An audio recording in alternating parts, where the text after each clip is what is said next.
Okay, so we've figured out how to make our bird flap its wings over and over and over again, and we've figured out how to kind of get it to move around the screen. So now it's time for some new, more updated, sort of advanced things that you might want to try and play around with, like how to actually do something interesting with this particular thing. So right now the problem we have with our bird is that it follows kind of defies the rules of physics by going backwards, right? So if I wanted to, what I would like to do is I'd like to have this thing kind of rotate as it goes and like follow this path, like so it looks like a natural bird flight. So you can do that manually by going in there and animating the rotation, like just a little bit at a time, which is not a bad thing to do necessarily, but it can really be a pain and sometimes looks real clunky.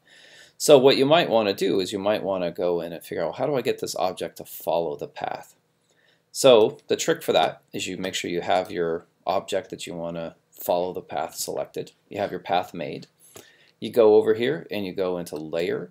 So we're doing something to a layer within the comp, so it's on the layer thing. And you go to transform. And here where it gives me all these options, I go down here to auto orient. And it's going to give me two options, off or auto orient along the path. So we want to click that, click OK.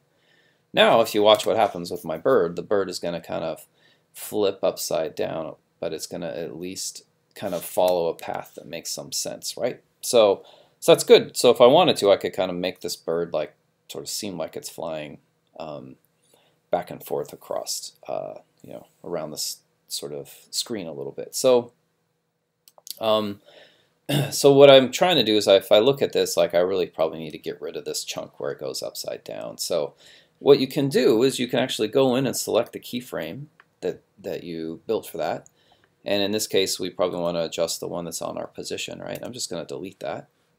If I want, I can go in here and delete this other one too. So now I just have the one keyframe, and the bird's not going anywhere because there's no place for it to go.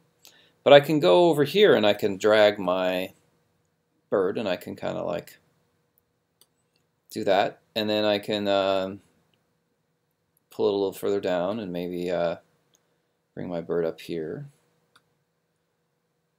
and then maybe I can drag the bird up like this. You can see how the bird's kind of auto-orienting right around, and then maybe back like this. So I can make it do a figure eight, or I mean a 360 if I want. Oops, that looks bad. I'll pull it out of there. Right? Okay. So now, if I just watch this thing, the bird's at least going to follow along a kind of somewhat rational path, and it's going to kind of keep itself oriented the way you might want it to, and it's just going to slowly make this sort of loop happen, right? So it's a dive bombing 360 bird, and so the only problem I can see with this right now is, in addition to the timing, is that the edges on my turns are really tight, right? They're very I think they're probably way too hard. Like, so what I want to do is I'm going to want to go in here and I'm going to want to change these points. So I'm going to want to adjust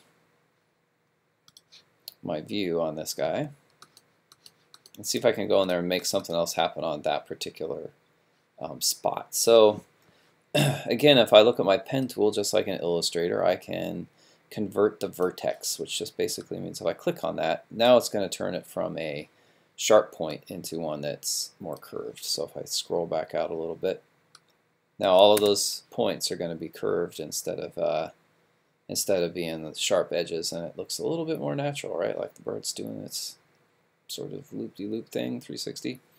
So you could see how this could be kind of fun. I could add multiple birds if I wanted to. I could loop and loop it over and over again.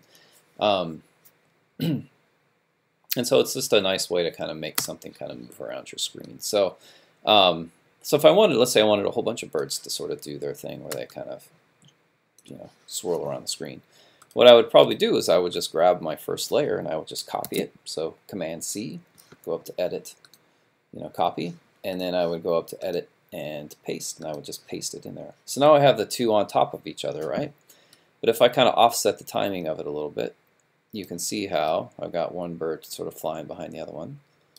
And if let's say I lock this top one, I always like to lock layers so I don't accidentally grab the wrong one. I can go in there and I can adjust these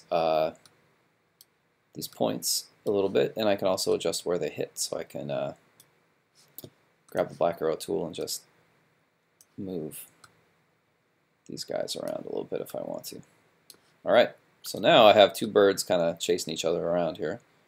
And the only problem I have is where this one bird kind of overlaps over the other one. You see how this gets in the way of that, right? Because we have that flat, it's basically a flat piece of paper that we've masked out.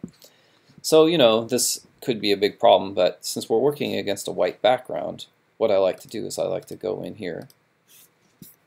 So I'm going to unlock this one and go in here, and we're going to want to change the blending mode on this. So if you click, again, just control click on that and go up to blending mode and go to multiply. Multiply will delete all of the pixels that are white. So it basically knocks it out, just leaves the black stuff there. So if I go again to both layers and I go in here and I go to blending mode and I go to multiply, now I can have my two birds kind of flying around. They kind of look like they overlap and chase each other a little bit, right?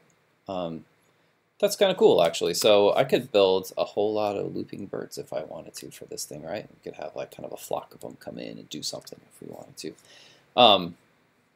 And so that's the basics of how you make stuff move around in After Effects. There's a million things you can do beyond that, but this is the sort of basic thing. Again, you can change rotation, you can change opacity, you can keyframe opacity, so make them go from, you know, we could actually change this opacity so that